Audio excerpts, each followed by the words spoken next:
Bueno, oficialmente vamos a dar la bienvenida al doctor Miguel Gelfand de Chile, que gentilmente nos está prestigiando con su participación en este webinar internacional que se ha abierto desde Santa Cruz de la Sierra, con el intuito de poder compartir, conocer e intercambiar experiencias en esta área de la toracoscopía, la laparoscopía.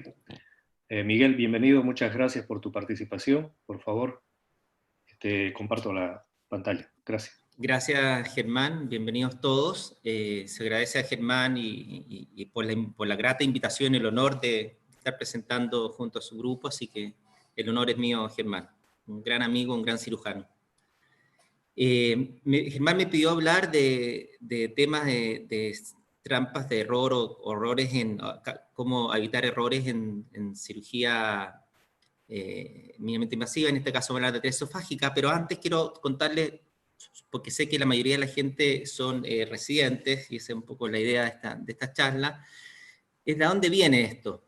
Y pues esto porque, aunque ustedes no lo crean, y sé que lo han sentido a veces, es que generalmente piensan que todos los cirujanos hacen una cirugía siempre segura y con excelentes resultados, y eso, aunque uno quisiera que fuese verdad, no siempre es así el 100% de las veces. Y esto me impresionó mucho a mí. Yo estaba en Inglaterra, justamente formándome con el doctor Spitz en el año 99, y ellos increíblemente publicaron un paper en que los reflujos gastroesofágicos que hacían en lactantes tenían que rehacerlos en un 24% de las veces. Y eso me impactó mucho, porque supuestamente yo estaba en un lugar donde los cirujanos más experimentados del mundo, y aún así tenían en el 25% de los pacientes prácticamente que rehacer su cirugía. Y esto obviamente me caló muy fuerte, porque dije, chuta, si los mejores pueden tener problemas, imagínate uno de nosotros que se está formando. Ahora, ¿cómo aprendemos nosotros cirugía? Y eso es muy importante. ¿Dónde aprendemos cirugía? En general, obviamente en nuestra residencia, por nuestros profesores, pero también en los libros. Todos hemos visto libros, papers, en general. El problema de eso es que en los libros, y esto, por ejemplo, a modo de ejemplo, esto es una funduplicatura de Nissen, que han visto todo este libro, que es el Endoscopic Surgery, sale todo perfecto siempre.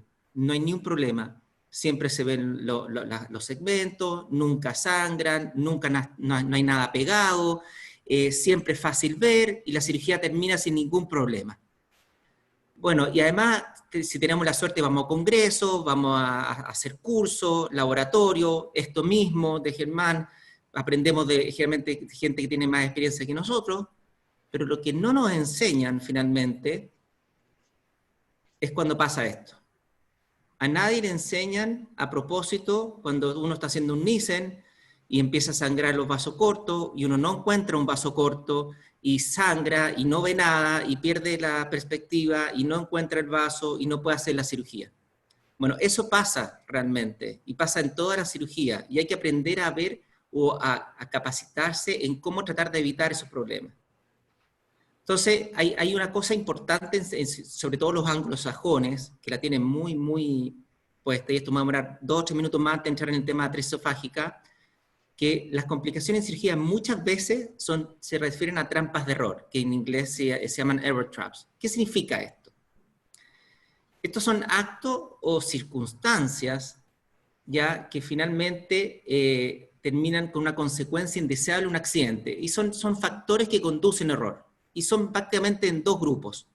La falta de experiencia, que es obvia en la gente joven, que se va ganando con el tiempo, pero también la falta de conocimiento de los peligros. Ahora, reconocer estos problemas, obviamente, facilitan o previenen una complicación tanto intraoperatoria como postoperatoria. Ejemplo, que se complique, que empiece a sangrar un vaso o se perfore un órgano durante la cirugía, porque obviamente no reconocimos un problema o no nos dimos cuenta de ese problema, o requerir, por ejemplo, en el caso de Spitz, en ese paper que les presenté, la pérdida de eficiencia del Nissen, requiriendo que una nueva cirugía porque el Nissen migró, o porque había una hernia, o una dilatación por una estenosis, etc. Ahora, independiente, aunque no lo crean, de nuestra experiencia, inteligencia, motivación o alerta, todos los cirujanos en algún momento van a cometer un error, ¿ya? Y eso es lo importante de saber, estar atento y estar conscientes de eso. Y les comento que es importante frente a un error que se produzca en pabellón o de uno, comentarlo, discutirlo en un grupo, sobre todo ojalá en un grupo académico, porque uno mucho aprende de eso y obviamente evita que se reproduzcan. Ahora, la poca experiencia con el procedimiento a realizar es importante, el poco tiempo, no operar apurados, un chequeo inadecuado de las cosas que requieren uno en pabellón, por ejemplo, estaba operando y no estaba en instrumental, o el material, o el hardware que uno necesitaba y recién ahí lo empieza a pedir, hacer un procedimiento deficiente porque uno no estudió o no sabía cómo hacerlo finalmente, y la interacción deficiente con el equipo, y eso sobre todo en recién nacidos es muy importante. Ejemplo, el anestesista, el instrumentista, etcétera. Esa interacción uno debe tenerla en la mejor forma porque todas esas pequeñas cosas pueden al final influir en un resultado no deseado en estas cirugías. Y acuérdense que el estar cansado, el estar con hambre, estar enojado a veces o estar tarde, que a todos los cirujanos nos pasa, finalmente pueden incluir o terminar en un error. Entonces, también importa mucho el punto de vista. Ejemplo, estamos operando y el cirujano le dice al ayudante, yo creo que ya no sangra, cerremos nomás, está todo bien. ¿Qué quiere decir eso realmente? Que él no está de turno, así que se quiere ir para la casa. O al revés, yo creo que ya no sangra, pero igual revisemos nuevamente. ¿Qué quiere decir eso? Que sí está de turno. Por lo tanto, es importante la perspectiva del cirujano, de dónde está puesto y en qué momento para ver qué es lo que está viendo de su cirugía. Y obviamente en los cirujanos jóvenes esto a veces es peor, porque siempre le dice el cirujano de más experiencia, yo siempre lo he hecho así, a mí siempre me resulta, no te preocupes, esto es lo que hay que hacer, no hay que cambiar nada. Bueno, eso no es fácil a veces cambiarlo. Y un cirujano con experiencia, para que sepan con el tiempo, y eso lo van a aprender ustedes más adelante, es la capacidad de escuchar y evaluar lo que dice el ayudante. Ya, siempre hay que escuchar, porque siempre 4 ojos, aunque sean un poco inexpertos, pueden ver lo que a veces los ojos del cirujano no está viendo, y apoyarse en ese ayudante siempre. Entonces, ante un evento adverso, y con esto termino, hay que ser riguroso, hay que hacerlo en forma anónima ese chequeo, la idea no es castigar a alguien, sino que es aprender del error que se produjo, y obviamente confidencial. Preguntar qué pasó, por qué pasó, qué vamos a hacer para que no suceda nuevamente, y cómo sabremos que estas medidas que implementamos mejoran la seguridad de nuestros pacientes. ¿Ya? Ese es un poquito el resumen introductorio antes de meterme en tema específico de atresia esofágica. Ahora, la atresia esofágica es como la cirugía insignia de la cirugía pediátrica y neonatal. Todos piensan que es la cirugía más bonita o más difícil, y créanme que, aunque a mí una de las cirugías que más quiero y más me gusta, crean que no es la más compleja, ¿ya? Ahora, eso sí, es de baja frecuencia y sumado a la complejidad, sobre todo técnica, por el tamaño de los pacientes, tiene una alta demanda técnica, ¿ya? Y eso obviamente hace que los riesgos de esta cirugía sean un poquito mayores, ¿ya? Ahora, ¿cuáles son las trampas de error o los errores que podríamos evitar para no tener problemas durante la cirugía? Vamos a hablar cada uno de estos temas por separado. Se escucha bien, Germán, ¿verdad? ¿Se escucha y se ve bien? ¿Sí? Perfecto, te estamos escuchando muy bien. Gracias. Ahora, sobre todo a la gente joven, frente a la preparación, vamos a ver primero qué es la preparación preparatoria. Y esto, créanme, que todas estas cosas que yo les voy a describir, las he vivido como personalmente o las hemos vivido en el equipo de cirugía. Primero, te llaman del ANEO y te dicen, doctor, tenemos una atresia esofágica, una sospecha de atresia esofágica. Bueno, lo primero que tienen que hacer, o cualquier cirujano debería hacer, es, o el cirujano sobre todo que va a operar al paciente, es pescar una sonda nasogástrica y él mismo introducirla. El diagnóstico debe hacerlo el cirujano, ¿ya? Y esto, aunque pareciera de perogrullo o obvio, créanme que es importante. Hemos tenido 2 casos en que el cirujano no fue el que introdujo la sonda, confió en alguien más y finalmente se operaron 2 pacientes que no tenían atresia esofágica, ¿ya? Y eso es muy importante de hacer. Y es tan fácil como, y por eso es tan rápido, confirmarlo con una simple radiografía de tórax, la sonda tiene un stop, uno mete aire como contraste para que obviamente se dilate el esófago proximal, y el tener o no aire distal nos va a decir qué tipo de atresia es. Siempre pedir una ecocardio, vamos a hablar también de eso, para ver el arco aórtico y si tiene alguna alteración mayor, y ojalá una eco abdominal para ver la parte renal, ¿ya? Esa es la primera parte de la sospecha preoperatoria y la confirmación preoperatoria. Todos han visto estas radiografías, pero ahí ven ustedes que, déjame ver si puedo, no tengo cómo hacerlo, no sé, bueno, ven el aire, la sonda en el esófago proximal. ¿Se ve mi cursor, Germán? ¿Lo ves tú? Se ve. ¿Se ve el cursor? Perfecto, Ya. se ve muy bien. Se ve la sonda puesta ahí, el stop, y obviamente aire distal, lo que nos dice que una fístula por lo menos tipo 3, y la otra se ve la sonda enrollada y sin aire distal, que habla de una atresia sin fístula. Acuérdense, eso sí, que hay que esperar un par de horas para a veces esperar que aparezca aire distal, porque si uno la toma muy precozmente, la radiografía podría confundirse. La traqueoscopía. Yo sé que muchos cirujanos no hacen traqueoscopía porque hablan de que van a identificar la fístula intraoperatoriamente, pero créanme que hay un par de puntos ahí, sobre todo en los niños de muy pequeño tamaño, de pequeño peso, que puede ser muy importante para realizar una traqueoscopía preoperatoria y que es muy fácil de realizar. Si todo anda bien, de hecho yo la realizo con una misma óptica de laparoscopía de 2,5 o 4 milímetros, que puede ser de 0 grados o de 30 grados, antes que se intube el paciente, y demora, cuando tiene un poco más de experiencia, exactamente 10 a 15 segundos. ¿Y qué se hace? Primero, uno al ver la fístula, ve a qué altura está la fístula, porque uno va a programar un poco la cirugía o va a programar la triangulación de los trócares muchas veces en relación a la altura de la fístula, sobre todo en pacientes muy pequeños. Cuando un paciente pesa 1000 o 1200 gramos, el triangular en forma ergonómica los trócares es muy importante para que la cirugía sea mucho más fácil técnicamente. Obviamente así programa una anastomosis más fácil. Va a descartar o a corroborar si tiene además una fístula proximal, y además puede ver el grado de traqueobroncomalacia, que es muy importante a veces, que en algunos casos severos uno podría hacer alguna cirugía correctiva de eso intraoperatoriamente en forma inmediata. Ahora, yo todavía no he tenido la necesidad de hacer esto, de hacer una apexia traqueal intraoperatoria, pero en casos severos uno podría intentar hacerla. Y obviamente, como dijimos, la colocación de los trócares. Y acá vemos, esto no está editado, yo acabo de entrar a la tráquea, veo la fístula, que se ve muy bien, veo a qué altura de la carina está, esto hecho una fístula alta, lo que habla de que los cabos van a estar relativamente cercanos, aseguro que tengo una vía aérea distal relativamente normal, y aseguro que no tenga además otra fístula proximal. ¿Ya? Acá uno puede ver muy bien la fístula, a qué altura está, y corroborar si tiene o no otra fístula in situ.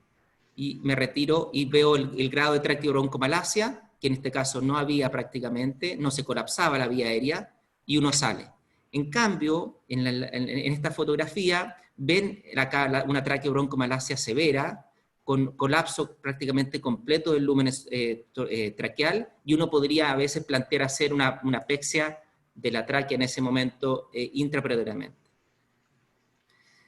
Y esto, ¿por qué? Porque esta es una cirugía de un paciente, de hecho es un paciente en que yo estaba ayudando, en que encontramos una fístula proximal que no estaba diagnosticada previamente. Ese es el esófago, la fístula, y había una fístula proximal en que nadie había diagnosticado previamente, y si por suerte la encontramos y no la seccionamos, por eso es importante la traqueoscopía para evitar complicaciones intraoperatorias y no tener sorpresas durante la cirugía, porque si no hubiéramos detectado esto, podrían haber pasado dos cosas. Quizás no la habríamos ligado, si es que estaba muy alta, o quizás la habríamos cortado inadvertidamente y habría quedado una fístula al paciente. ¿Por qué lado abordar el paciente?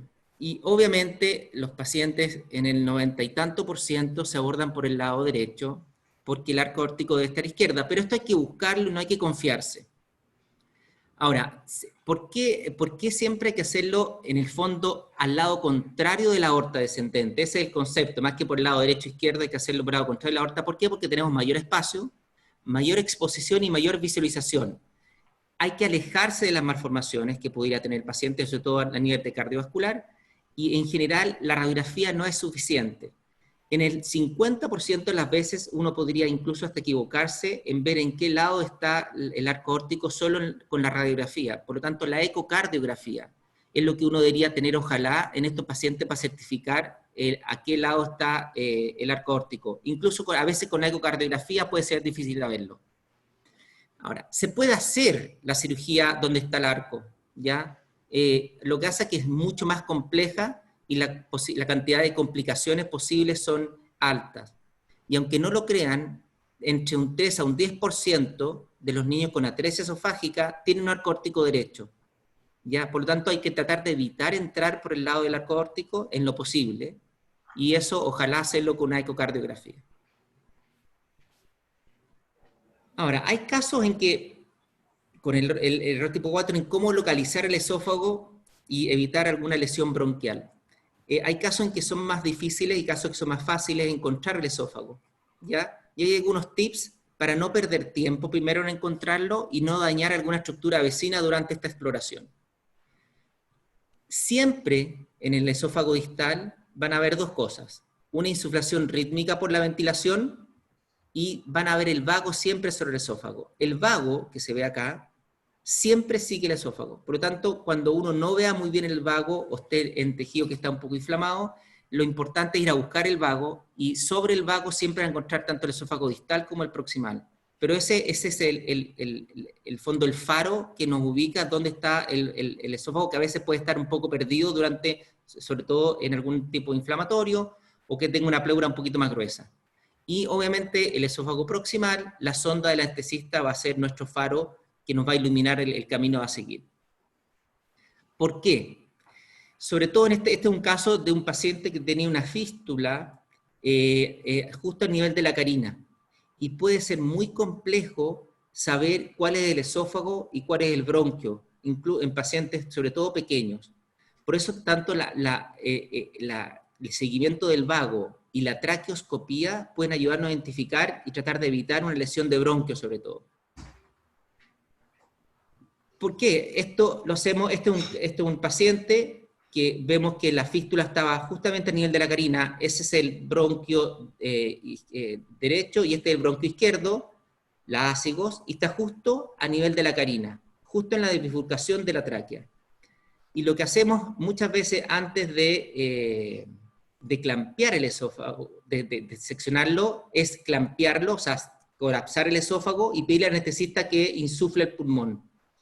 Con eso pasan dos cosas. Vemos obviamente que el pulmón se está insuflando y no estamos colapsando el bronquio ipsilateral, y podemos seccionar o ligar esa fístula en forma segura.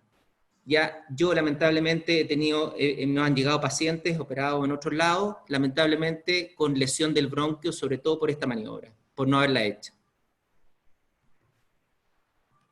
Ahora, la fístula, la ligadura de la fístula también es importante, no solo llegar y ligar la fístula, ¿ya? Es importante para no tener problemas posteriores, en que esa fístula, que se puede ir con sutura, con clips, con lo que quieran, es hacerlo con tres características. Hacerlo primero muy plana, esto es lo más pegado a la tráquea posible, porque con eso evitamos dos cosas. Maximizamos el esófago distal, esto es, obtenemos un esófago distal lo más largo posible, lo que va a disminuir la tensión de nuestra anastomosis, y obviamente va a disminuir la tensión de la anastomosis, que son los dos factores importantes en los problemas postoperatorios, sobre todo de estenosis y de disencia. Entonces, el preocuparse de disecar la fístula traqueosofágica lo más cerca de la tráquea y a la vez ligarla lo más pegado a la tráquea, nos va a evitar tanto el divertículo traqueal como obtener una anastomosis un poco menos tensa y de mayor longitud de esófago, ¿ya? Importante, eso sí, que tengan cuidado en el manejo de los tejidos. Acuérdense que el desgarro de la membrana traqueal, de la tráquea membranosa, puede pasar primero inadvertido y a la vez puede ser fácil hacerlo, sobre todo en niños de bajo peso. Por lo tanto, ese manejo y ese cuidado hay que tenerlo. Y vamos a verlo un poquito por qué después. Ahora, una vez que tenemos ligada la fístula, tenemos que empezar a movilizar los esófagos, ¿verdad? Y acá hay que tener dos cuidados muy importantes. El esófago distal, acá lo vemos, este es del diafragma, uno puede disecarlo incluso hasta el diafragma, hasta los pilares. Créanme, esto es una reoperación a todo esto de otro paciente, pero créanme que si es necesario disecar el esófago hasta los pilares, hay que hacerlo. Siempre en los textos dice que la irrigación esofágica es importante y que no hay que disecarlo mucho. Eso realmente hemos comprobado, está comprobado que no es así. La irrigación esofágica es intramural, esto es, recorre a través de la célula muscular, y uno puede disecar el esófago distal lo necesario para poder obtener dos cosas. Un esófago distal lo más largo posible, y dos, obtener una anastomosis con la menor tensión posible. ¿Ya? Eso sí, ojo, cuidado con el vago durante esta disección, tener mucho cuidado de apartarlo y no seccionarlo. Y esta parte que es muy importante, y yo sé que ustedes, sobre todo la gente joven que lo estudió hace poco en embriología, todos lo estudiamos pero a veces nos olvidamos, que el esófago proximal, dado su embriología y la fisiopatología de esta enfermedad, sobre todo en la parte distal, está íntimamente adherido a la tráquea, sobre todo los primeros centímetros, ¿ya? Y en ocasiones, de hecho, es muy difícil ubicar un plano de disección. Y es acá donde uno tiene que tener cuidado en que siempre pensar en comprometer en esta disección el esófago y tratar de no comprometer la tráquea y no dañarla. Por lo tanto, es muy importante saber dónde uno está situado anatómicamente, y sobre todo en los primeros 1 o 2 centímetros de la disección es donde más potenciales lesiones se pueden producir, ¿ya? Obviamente, en esto, la sonda esofágica del anestesista va a ayudarnos mucho, y como pequeño dato, en general, dejar la sonda nasogástrica y orogástrico al principio de la cirugía y no pedirle al anestesista en la mitad de la cirugía que la introduzca porque puede ser difícil. Y esto es un ejemplo. Esto es un esófago, el esófago proximal, está ligada a la fístula, está en la tráquea, y la verdad es que entre la tráquea y el esófago proximal no se ve un buen plano. Está íntimamente adherido. No hay un plano relativamente sólido donde decir qué es tráquea y qué es esófago. A eso me refiero.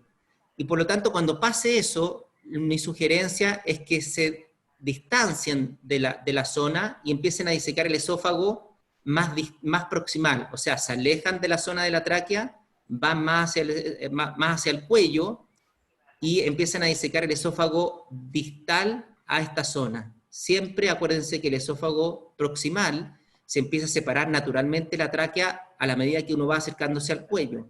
Por lo tanto, si hay una zona muy adherida del esófago a la tráquea, empiecen la disección más proximal, o sea, más hacia el cuello, y de ahí hacia distal. Eso los va a ayudar íntimamente mucho en identificar qué es tráquea y qué es esófago.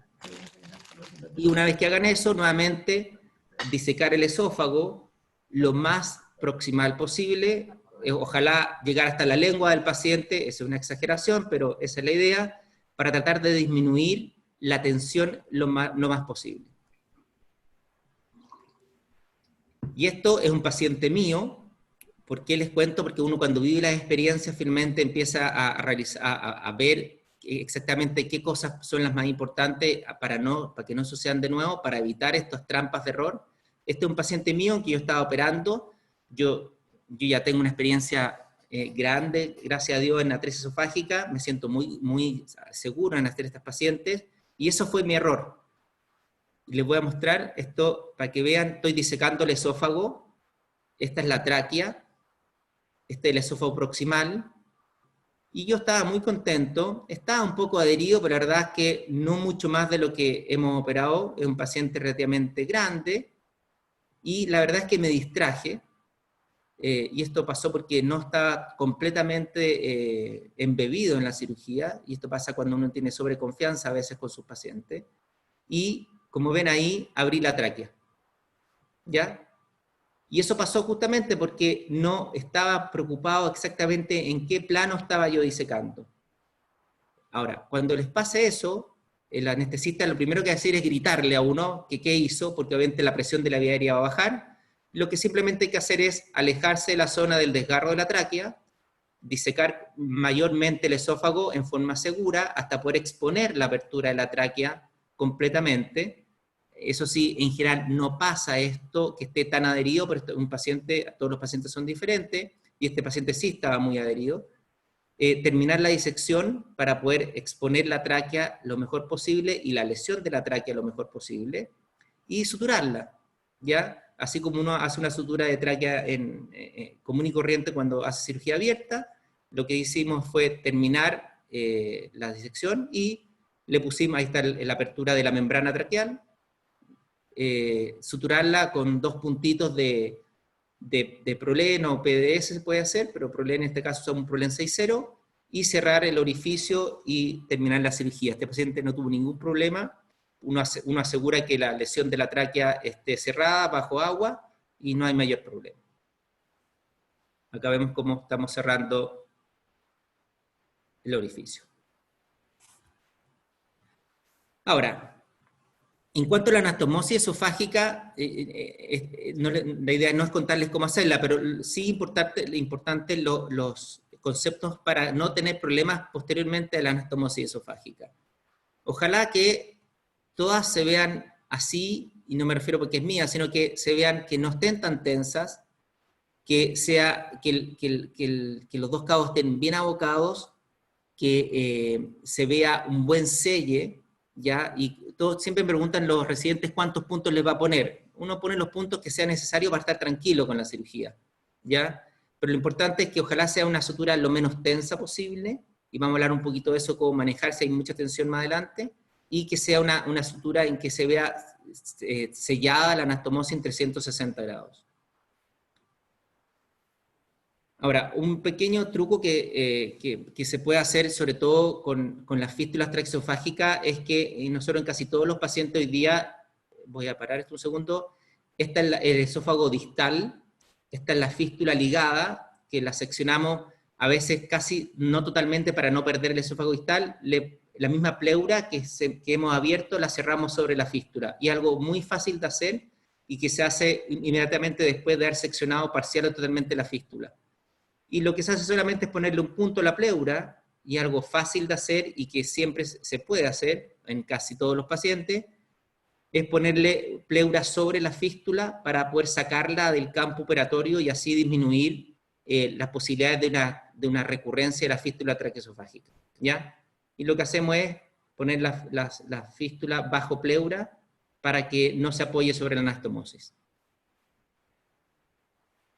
Ahora, por eso, y vamos al punto número 1, ¿por qué es importante la radiografía tórax y la traqueoscopía? Porque no solamente podemos ver la altura de la fístula, sino que podemos preparar el tipo de cirugía que vamos a hacer. Porque dentro de la anastomosis lo más importante es la tensión. A mayor tensión tenemos más dehiscencia y más estenosis. Por lo tanto, nuevamente, una disección extensa en ambos esófagos, y hay que tomarse el tiempo en esto. Yo sé que a veces uno está con el paciente, es un paciente pequeño, y el anestesista está apurado, pero es importante que la disección sea lo suficientemente extensa para, obviamente, obtener una anastomosis con menor tensión. Si los esófagos están muy cerca, lo más probable es que nuestra disección no sea necesaria hacerla mucho, pero si están alejados, sobre todo, la disección de los 2 esófagos debe ser lo suficientemente extensa para disminuir esa tensión. Nosotros ya dejamos de realizar miotomías porque tiene una dismotilidad muy importante, por lo tanto no requerimos solamente disección, no hacemos ningún otro tipo de maniobra para disminuir la tensión de los cabos, y si la tensión es extrema, hoy día lo que estamos haciendo es diferir la anastomosis. O sea, si vamos a hacer una anastomosis que vemos que es extremadamente tensa, preferimos no hacerla a que hacer una anastomosis que sabemos que la incidencia de estenosis o de filtración puede ser mayor. Y como dato, en los pacientes que están inestables, durante la cirugía lo único que hacemos es ligar la fístula o clipearla y salir de la cirugía y esperar un par de días o semanas antes de volver a operarlos. Ahora, en los long gap, o sea, en los pacientes que no tienen fístula, ¿ya?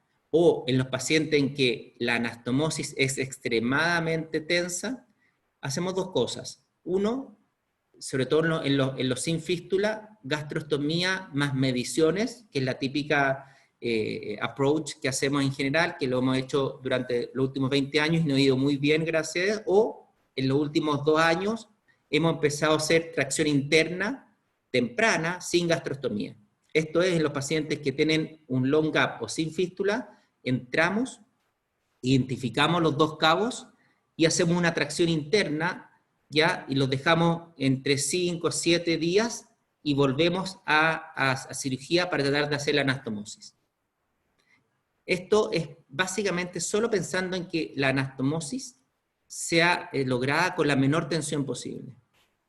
Este es lo que hacíamos previamente, hacíamos una gastrostomía en los pacientes, medíamos hasta acercar los cabos a menos de 2 vértebras y los operábamos en ese momento, generalmente entre la semana 4 y 8 se lograba esta aproximación y lo operamos para hacer una anastomosis primaria.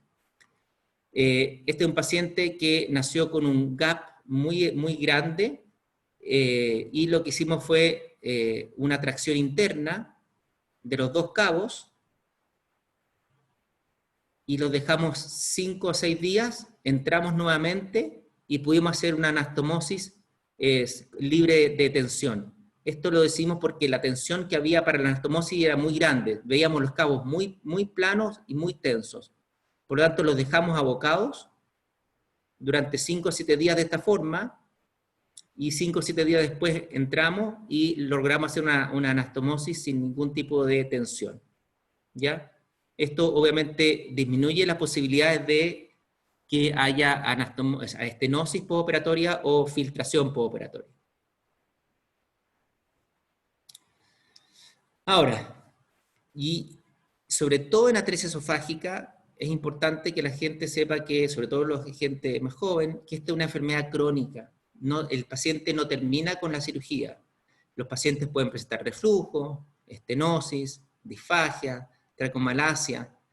Por lo tanto, requieren del apoyo del cirujano, seguramente de controles, de medicación durante un largo tiempo y con un seguimiento ojalá multidisciplinario, porque estos pacientes durante sus primeros años lo más probable es que presenten algún tipo de problemas que tienen que ser apoyados por el cirujano. Y nuevamente, sobre todo para la gente joven, hay que conocer y reconocer la preocupación que tenga uno, sobre todo en estas cirugías.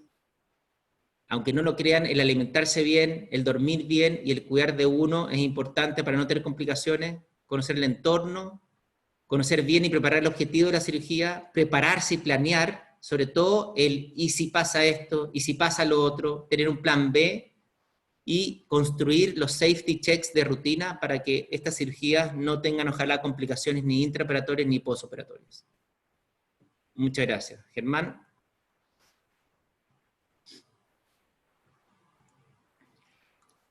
Muchas gracias, Miguel, por tu brillante participación, te agradezco mucho. No te escucho, Germán. No te escucho. Hola, hola, No, ¿me escuchas? no, perdona, pero no te escucho, Germán. Por algún motivo no te escucho. Estoy con el micrófono prendido. ¿Alguien me pueden escribir, por favor, si me escuchan? Hola. Hola. Se escucha. Ok, ok. Muchas gracias, Miguel. Muy amable por tu presentación. Te agradecemos mucho. No te escucho, Germán. ¿Tú me escuchas? Yo te escucho perfectamente. Ahí sí, ahí te escucho bien. ¿Ok? Perfecto. Bueno, repito, muchas gracias por la presentación, Miguel. Tu brillante presentación. Te agradecemos mucho tu participación. Y vamos a estar abiertos a las preguntas, por favor. Hágamelas por el chat y yo se las voy a pasar a Miguel. ¿Alguna pregunta? Tenemos una de Luis Mauricio Figueroa. En el arco aórtico derecho, ¿qué tanta dificultad encuentra por el lado izquierdo con respecto a la anatomía, distancia de cabos y más frecuencia de complicaciones? Miguel. Sí, déjame, voy a poner la cámara porque me siento como más como... a ver, si uno entra por el lado del arco órtico, que asumo que esa es la pregunta, pasan dos cosas. Obviamente el arco órtico lo tiene uno encima de la cirugía, trabaja con un arco órtico totalmente pegado hacia el esófago, y hay menor espacio para trabajar, ¿ya? Y obviamente quizá en un paciente de 3,5 kilos puede ser no tan complejo el tener menos espacio, sobre todo si uno no tiene tanta experiencia, pero en un paciente de 1,2 kilos, créanme que todo espacio es necesario. Por lo tanto, hay que tratar de evitar hacer esa cirugía. Uno, nuevamente, puede lograr hacer la cirugía, pero primero el espacio donde va a trabajar es mucho menor y la potencialidad de complicaciones de dañar algunas de las estructuras vasculares es mayor. Por lo tanto, ojalá que esa sea, o sea, no sea necesario hacerlo, a menos que, por razones que no puedo pensar en este momento, tenga uno que sí o sí hacerla por el lado del arco órtico. Perfecto. PJ López, hola. ¿Es hoy la laparoscopía en atresia esófago el gold estándar? Si es así, ¿cómo la enseñamos? A ver, uno tiene que ser consciente de que no todo el mundo tiene todos los recursos que uno pueda tener en su centro hospitalario. Y obviamente, para hacer una atresia esofágica hay que tener dos cosas. Obviamente, tener experiencia en cirugía invasiva, porque la construcción laparoscópica, que es lo que se hace realmente, porque a diferencia de la vesícula, por ejemplo, o el apéndice, que es una cirugía resectiva, la cirugía atresia-esofágica es reconstructiva. Uno tiene que construir un esófago. Y eso requiere un poquito, obviamente, de experiencia. Y entre más chico el paciente, un poquito más de experiencia tiene que tener. Y para eso también hay que tener el hardware, o sea, hay que tener la óptica y el instrumental necesario para hacerlo. Pero teniendo hoy día el instrumental necesario y la experiencia, yo creo que el hacer una toracoscopía hoy día para un paciente atresia esofágica no es el mejor tratamiento de ese paciente. Hacer una toracotomía hoy día es un trauma importante para esos pacientes. Es una cirugía que obviamente tiene mayores complicaciones desde el punto de vista de la toracotomía versus una toracoscopía, y aunque no lo crean, la visualización intratorácica es obviamente mucho mejor toracoscópica que abierta. En atresia esofágica, con una toracotomía, con suerte el que ve el cirujano, con suerte, sobre todo en pacientes pequeños. En una toracoscopía, no solamente ve el cirujano en forma menor, sino que ve el ayudante, ve el instrumentista, ve el anestesista, ve los residentes. Por lo tanto, hoy día, para mi gusto, es mucho más seguro y más fácil hacer una atresia esofágica toracoscópica que abierta. Perfecto. Tenemos otra de Carlos García, de México. Querido Carlos, gracias por estar con nosotros. Hola, Carlos. Excelente plática, Miguel. La broncoscopía preparatoria también nos sirve para saber si por la separación de cabos va a ser posible una anastomosis primaria o diferida. Nosotros hemos tenido pacientes con fístulas a bronquio en donde desde el principio planeamos solo ligadura del mismo y afrontar cabos, y 7 días después anastomosis. Creo que lo dijiste. Sí. ¿Has tenido fístulas a bronquio? Pregunta Carlos. Yo he tenido un paciente con una fístula en bronquio, increíblemente de un paciente que nació sin fístula. Un paciente que nació sin fístula, que le hicimos una gastrostomía, que la operamos como a las 8 semanas, le hicimos una anastomosis primaria, y al año presentó una fístula a bronquio secundaria, pero no he tenido fístulas a bronquio directo como tipo 3. Perfecto. André Luis Fortes de Brasil pregunta: hola, soy de Brasil, ¿qué tipo de hilo usas? ¿Qué tipo de sutura? Miren. El hilo, perfecto. Sí, el tipo de hilo que yo uso personalmente es el Prolene. Me gusta mucho la aguja que tiene, porque tiene agujas muy pequeñas en general, sobre todo en pacientes de 1000, de 1200 gramos. Usar un Prolene 6050 con una aguja C1 o CC1 es un agrado. Ahora, si tú me dices, doctor, yo puedo hacer la sutura con Bicril o Monocril o PDS, la verdad que no tengo ningún problema. No he visto ningún estudio prospectivo randomizado en que me diga que usar Prolene es mejor que PDS o Monocril. Yo creo que sí es importante que la tensión de la anastomosis sea lo menor posible y que la sutura sea lo más hermético posible desde el punto de vista de no tener alguna filtración. Ahora, lo que me gusta más de las suturas monofilamento es que no raspan el esófago al pasar. Ahora, en ocasiones he hecho recirugía o pongo puntos de reparo, a veces con Bicril, para cambiar la sutura, pero en general lo uso en el 99% solo Prolene. Roberto Gámez pregunta de Bolivia, ¿cuál es el mejor consejo para los cirujanos jóvenes que quieren afrontar la reparación laparoscópica en la atresia de esófago? Yo creo que siempre, a ver, no me gusta hablar de experiencias personales porque muchas veces no son homologables, pero la primera atresia esofágica que hicimos nosotros en nuestro hospital, yo había visto varios videos y un día, viernes en la noche, nació un paciente y el sábado en la mañana la operé y me ayudó un residente. Yo creo que esa no es la mejor forma. Hoy día yo creo que tenemos la tecnología, por ejemplo, de que si uno tiene cierta expertise laparoscópica, no hay que hacer esto como primer paciente, pero cierta expertise laparoscópica, invitar a alguien, ojalá, que tenga mayor experiencia o haya tenido experiencia en atresia esofágica, o por lo menos conectarse vía remota con algún cirujano que tenga experiencia para guiarlo durante la cirugía. Yo creo que, y obviamente, tratar de practicar en modelos inanimados esta cirugía que es fácil practicarla en modelos inanimados hoy día. Uno puede hacerse una caja de cirugía torácica de recién nacido con estos contenedores de alimentos y practicarla, pero ciertamente estar apoyado por alguien de más experiencia es el primer paso, creo yo, para hacerlo en forma segura. Perfecto. Viviana Gizzi pregunta, en atresia de esófago long gap, que se opta por no realizar gastrostomía y se realiza aproximación de cabos, ¿cómo se realiza esta aproximación? ¿Sutura, clip? Y yo le añadiría, ¿qué tipo de sutura usas? ¿Cambias el...? Lo que hacemos nosotros es disecar los cabos lo máximo posible y acercarlos con suturas de Prolene, en que marcamos los cabos con clip, ¿ya? Solamente para seguridad desde el punto de vista radiológico, no es que sea necesario, porque hacemos una tracción interna, a diferencia de la tracción de Fokker.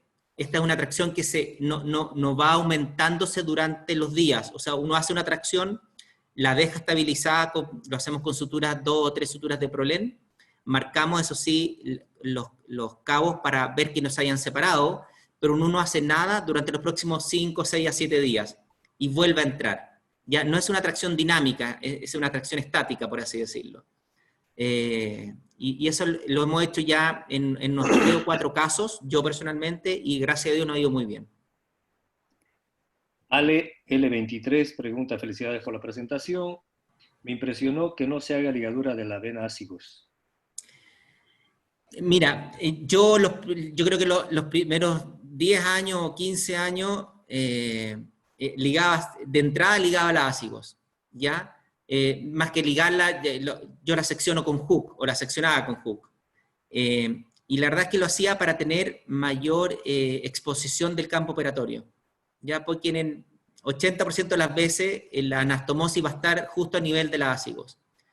Yo los últimos 5 años, hoy día solo ligo la ácigo si es que me molesta durante la disección o la anastomosis, ¿ya? Yo creo que no es importante para el outcome del paciente el ligar o no ligar la ácigo. Ahora, el problema es que ligar la ácigos es un acto quirúrgico que podría tener potencialmente problemas de sangrado también.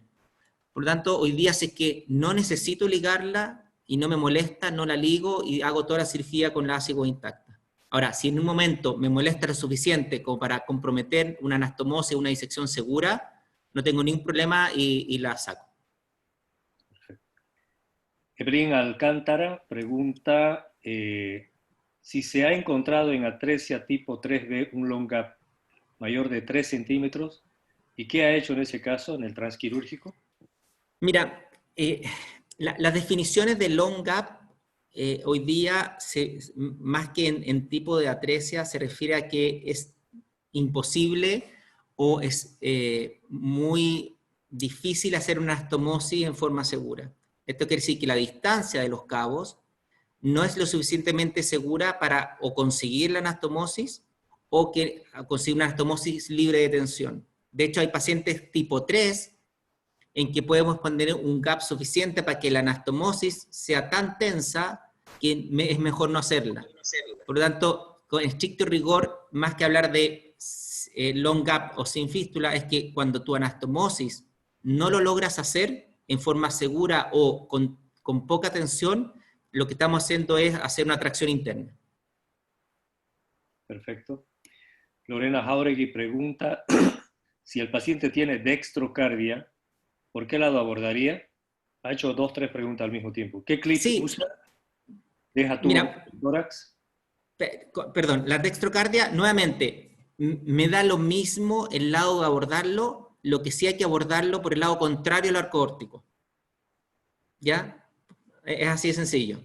Siempre por el lado contrario al arco órtico. Por eso es importante saber dónde está el arco órtico antes de partir. Más que decir voy a hacerlo por la derecha o por la izquierda, el concepto es el lado contrario al arco órtico. Después, ¿cuál era, Germán? La de... ¿Qué clips usa y si deja tubo de tórax? Ya. Mira, en el 99% de los pacientes, o 95% de los pacientes uso los clips de titanio de 5 milímetros, ¿ya?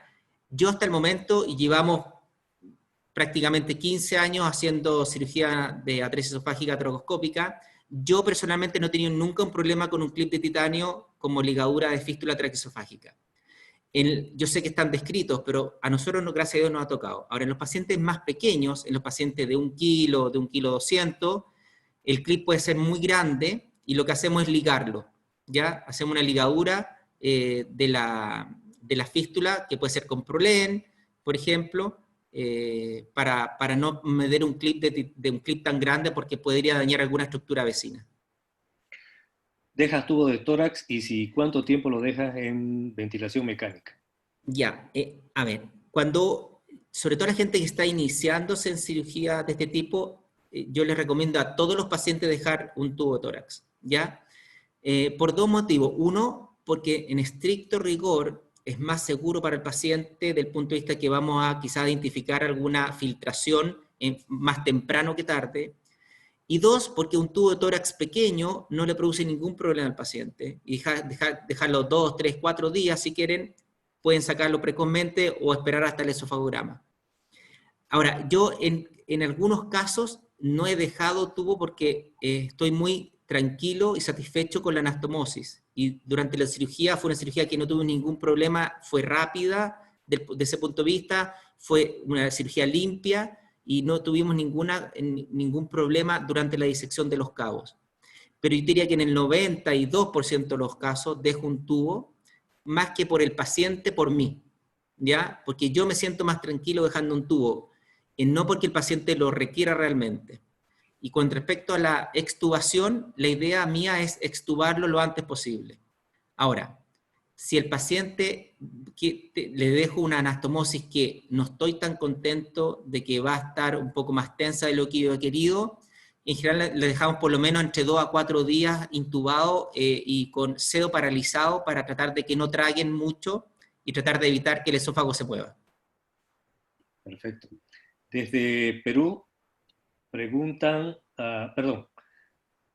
Francisco Ignacio Pantaleón de Badiola, contraindicaciones de la vía toracoscópica. ¿Indicaciones? Contraindicaciones. A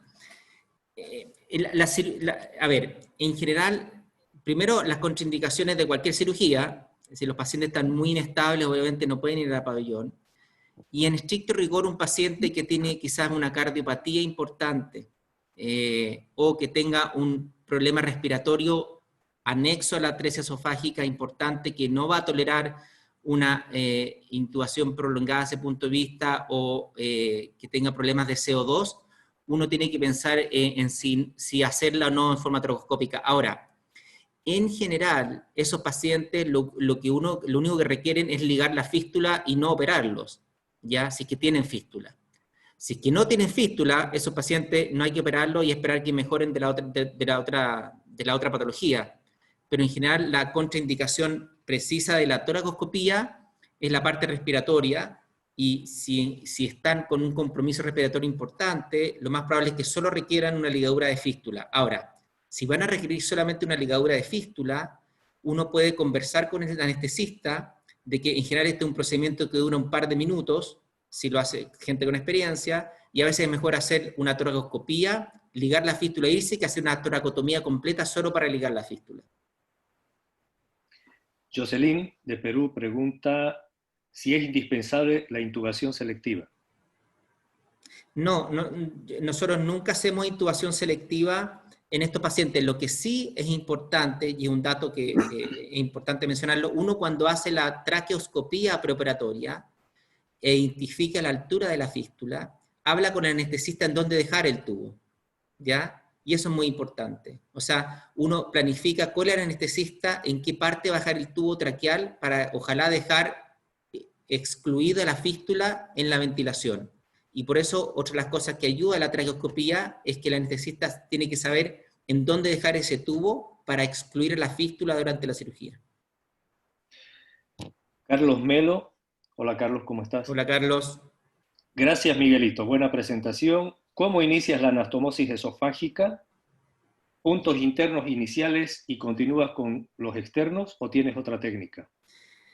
Yo siempre he hecho esta cirugía igual, tanto abierta como cerrada. Siempre he hecho la sutura de la cara posterior, primero, dejando los puntos internos, y después hago la cara anterior, para no estar rotando el esófago.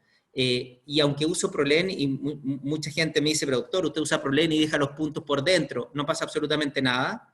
Finalmente los puntos se caen con el tiempo. Aunque sean no reabsorbibles, pero hago la sutura primero de la cara posterior con la sutura interna para no estar rotando el esófago, que finalmente lo puede dañar mucho más en ese manejo. Carlos de México, Carlos García, otra vez pregunta, algunos artículos mencionan que hay una mejor circulación en tórax si preservas la ácigos y que incluso la anastomosis tiene mejor irrigación. ¿Qué opinas al respecto? Yo no he visto nada escrito de eso, debo admitirlo. Nunca he visto un paper en que hable de que los pacientes con ácidos o sin ácidos tengan mayor o menor problema desde el punto de vista de la anastomosis. Yo no lo he visto, puede ser que sea así, pero por eso mismo, los últimos 5 años dejamos de ligar la ácidos a menos que sea estrictamente necesario. Ok. Luis Felipe Franco de Suiza dice, ¿por la vía laparoscópica es obligatoria la intubación selectiva? Pregunta. No, ya dijimos que no. Lo hacemos siempre con tubo selectivo. Un saludo. Lo que pasa es que, a ver, va a depender mucho del anestesista. Ya yo creo que esa parte también tenemos que tocarla. Para cirugía neonatal, y sobre todo para cirugía toracoscópica neonatal, y sobre todo para estos pacientes, es importante tener un anestesista neonatal con experiencia. ¿Ya? Esta es una cirugía desde el punto de vista anestésico que no es fácil para el anestesista, porque uno en un paciente pequeño va a insuflar el tórax, va a colapsar el pulmón ipsilateral y obviamente va a dificultar un poco la ventilación de esos pacientes. Y en general se demoran entre 5 a 10 a 15 minutos en estabilizarse completamente. Y eso tiene que saberlo el anestesista. Y muchas veces piensan que es porque no estás monointubando al paciente.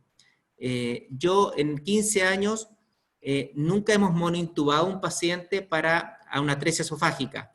Sí los monointubamos para la lobectomía porque es más fácil, pero para atresia esofágica nunca hemos requerido monointubar a un paciente, pero sí lo importante es que el anestesista tenga experiencia desde el punto de vista neonatal. Eso sí es más importante, creo yo. Juan Manuel López, si encuentras un arco aórtico durante la cirugía, ¿continúas por la misma vía o cambias de lado? A ver, gracias a Dios, no me ha tocado porque soy obsesivo con la ecocardio, ¿ya? Pero si me tocase, hoy día, después de 15 años, lo más probable es que lo trataría de hacer por esa vía, ¿ya? Ahora, creo yo que la gente que no tiene tanta experiencia, si por casualidad se encuentra con un arco aórtico a ese lado, creo que yo que en mis primeros años lo habría cambiado. Habría parado la cirugía, habría cerrado la toracoscopía y le habría dado vuelta al paciente. Creo que en la gente que no tenga mucha experiencia, es infinitamente más fácil hacerlo en el lado contralateral del arco órtico. Santiago Pinero, creo que ya lo respondiste. ¿Intubación orotraqueal selectiva con bloque bronquial, sí o no? No, no. Siempre hacemos intubación normal, pero sí tratando de que el tubo quede excluyendo la fístula. Por eso es importante la traqueoscopía preoperatoria. Manuel López, en pacientes extremos menores de 1000 gramos, por ejemplo, 500, 600, que no toleran la cirugía, ¿qué estrategia tienes? Hola Manuel, primero que nada, un gusto. A ver, yo todavía no, a mí lo más pequeños que hemos operado esofágica son de 900 gramos y lo hemos operado toracoscópico.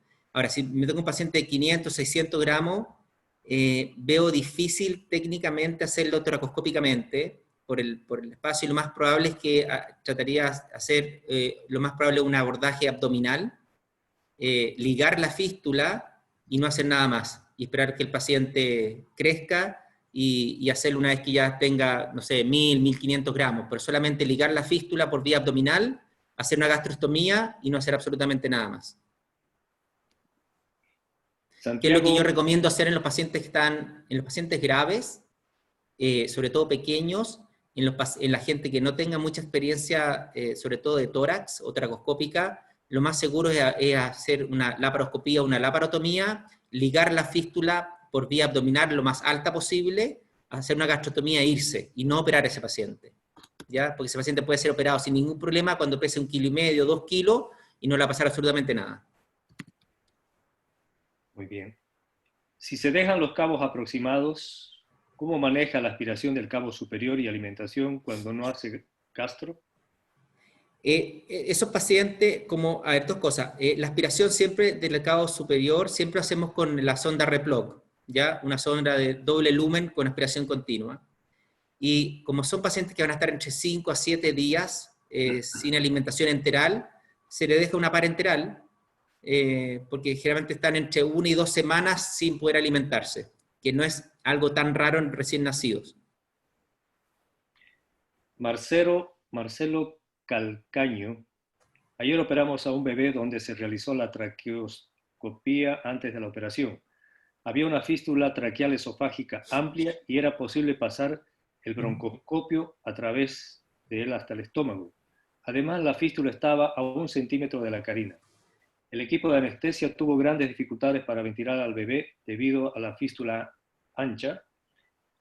¿Cómo habíamos hecho la broncoscopía? Fue posible usar un tubo con balón que ocluía la fístula y esto eliminó el paso del aire al estómago.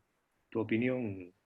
Sí, o sea, uno tiene que manejar muchas herramientas para poder solucionar los problemas. Obviamente, si es que, independiente de que si puedas pasar el tubo traqueal más allá o distal de la fístula y aún así tienes problemas, el usar un Fogarty para excluir la fístula es totalmente posible. Uno tiene que tener bastantes herramientas para poder solucionar problemas. Hasta el momento a mí no me ha tocado esa situación en que tener que usar un Fogarty para tapar la fístula, pero obviamente hay pacientes en que la fístula puede ser tan amplia, en que la fuga aérea es muy difícil para el anestesista, y usar un Fogarty asociado o un balón asociado a la intubación, lo veo como una solución extremadamente buena. Pascual Politano, parabéns Miguel por la buena presentación. Gracias, Pascual. Cuando alguien con tu experiencia muestra las dificultades y cómo identificar los problemas, gusté mucho. Felicidades. ¿Okay? Muchas gracias, Pascual. Claudio Di Carli, los pacientes tienes operados con técnica de tracción por long gap y el porcentaje de estenosis de la misma. A ver, yo he operado 7 pacientes, personalmente, yo como cirujano, 7 pacientes long gap. En todos he usado la técnica de hacer una gastrostomía y nada más, y esperarlo entre 4 a 8 semanas, y entrar en ellos una vez que ya esté generalmente a menos de 2 vértebras de posición. De esos 7, 6 logré hacer una anastomosis primaria. Estoy hablando de pacientes toracoscópicos todos, y de los 6, yo creo que el 50% requirió de 1, 2 o 3 anastomosis, ¿ya? Otro, no fue posible hacerle una anastomosis y le hizo un ascenso gástrico. Y el otro fue el que hizo una fístula a bronquio al año de vida, ¿ya? Así que esa es mi experiencia. En general, la anastomosis no ha sido, la estenosis no ha sido un problema porque la he solucionado solo con dilataciones, que puede ser 1, 2 o 4. Todos son operados de reflujo. A todos los operé de Nissen posteriormente. Pero la estenosis, como una estenosis que no fuera tratable, no me ha tocado por ahora. Urquizo, el doctor Mauricio Urquizo pregunta que comentes algo sobre el setting del respirador y el de toracoscopía que usas. ¿El respirador se refiere a la máquina de anestesia? El setting del respirador que usas durante la anestesia y el setting de la torre de toracoscopía.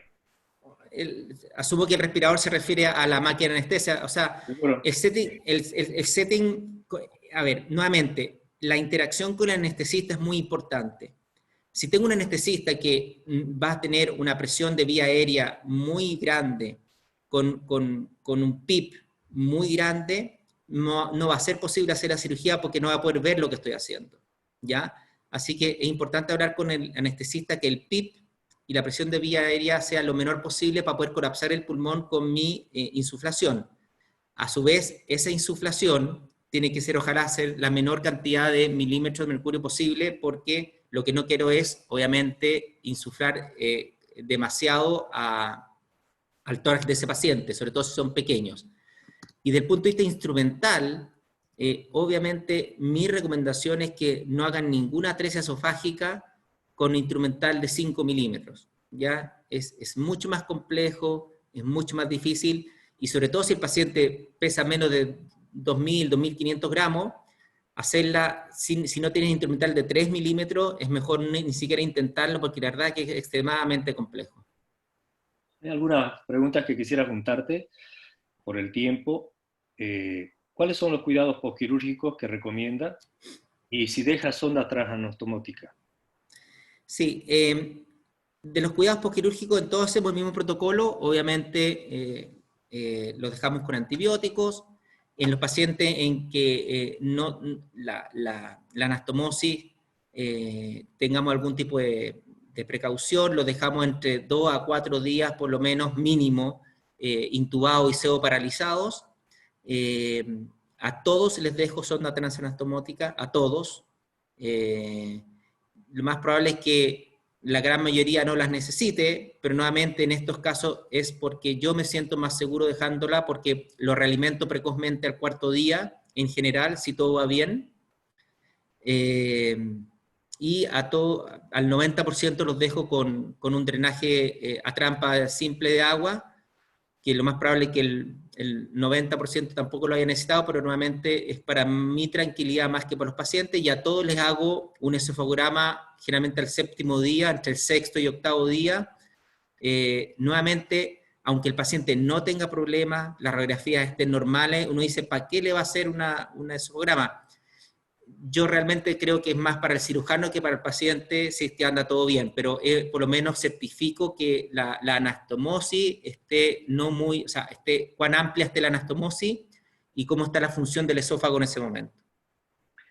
Ok, nos hemos pasado en el tiempo, pero la gente está mandando preguntas. ¿Podemos continuar un poco? Yo feliz, un placer. Ok, gracias.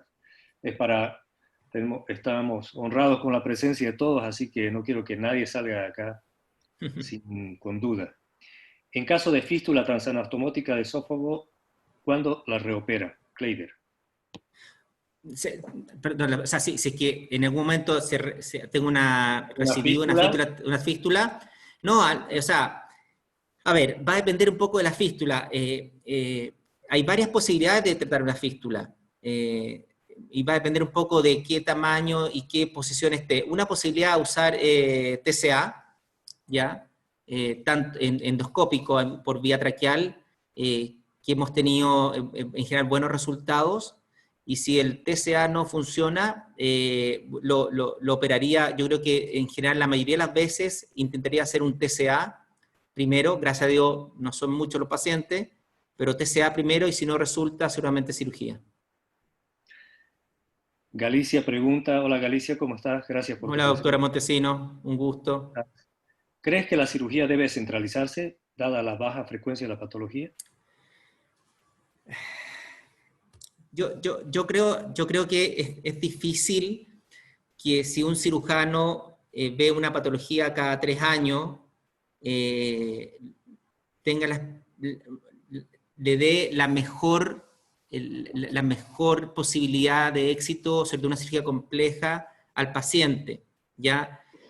Si se pudiera centralizar la cirugía en lugares que tengan más experiencia, obviamente va al beneficio del paciente, pero eso no es posible en todos los lugares, dado en el país que uno esté y la patología del paciente. Pero sí, en lo posible, no sé si centralizarla, pero sí por lo menos que se centralice en el cirujano que tenga la mayor cantidad de casos posible, dado el contexto de cada país o cada ciudad.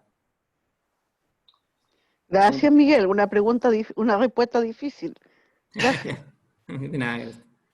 Claudio Di Carli, me gustaría que hagas tú la pregunta porque no la entendí bien. ¿La consideras buen resultado o diferirías la cirugía, creo, manejando a los pacientes luego de 9 meses con replogue? Si la hice mal la pregunta, por favor, Claudio, puedes usar el micrófono. Hola, buen día. Hola, Miguel, Claudio. excelente. ¿Cómo estás? Excelente presentación, felicitaciones. Gracias. No, la pregunta era con respecto a lo long gap, digamos que es lo que nos preocupa más a todos.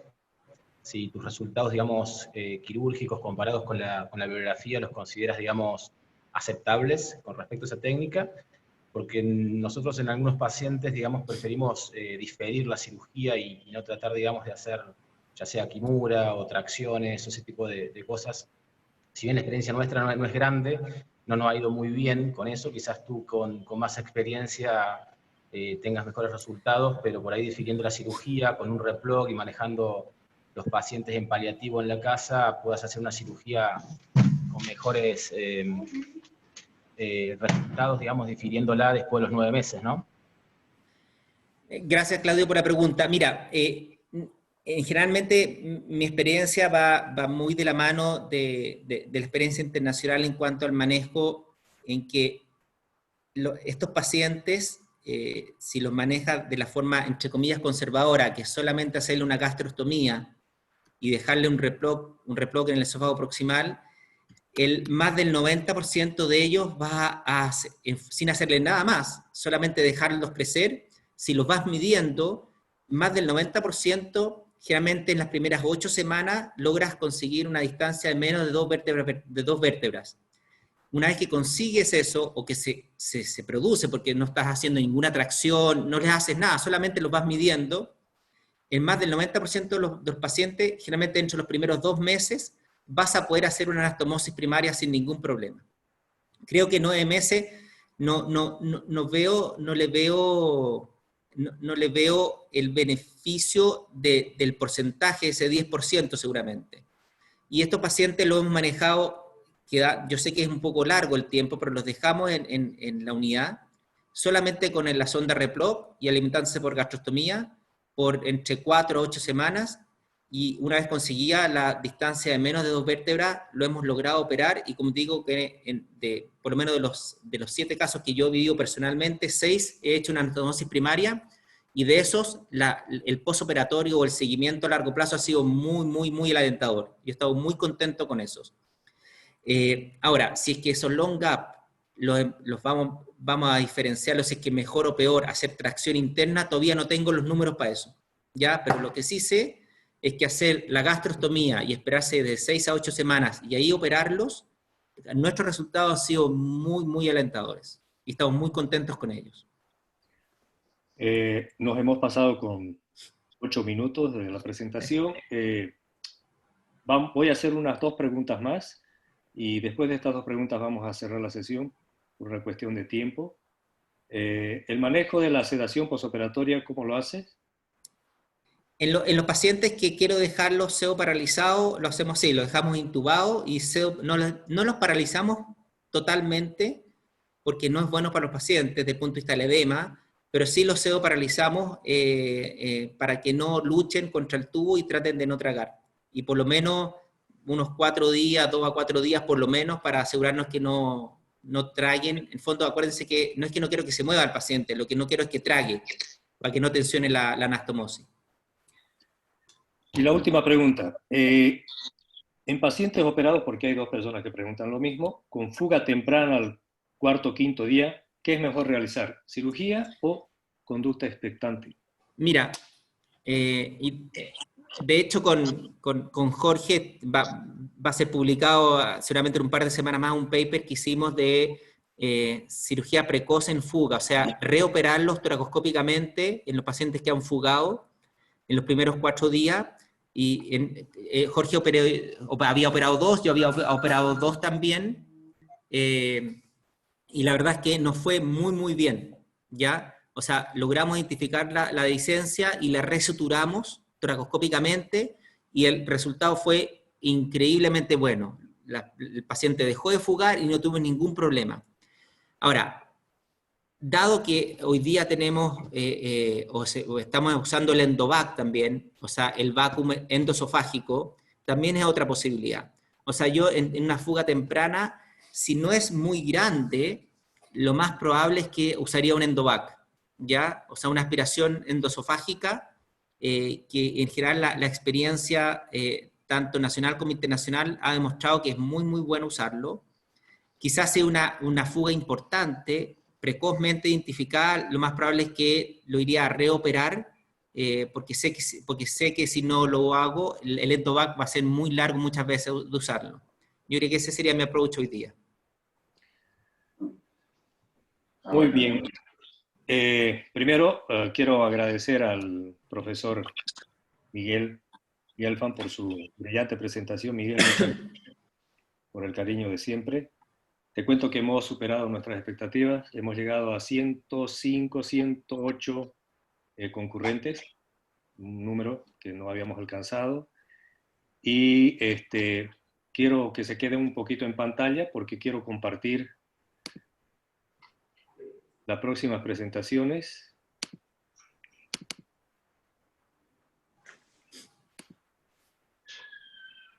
Para los que tengan interés de escuchar las otras presentaciones, por favor diríjanse a YouTube, Germán Quevedo P, y pueden ver la charla del doctor de Badiola y el doctor Stephen Downs.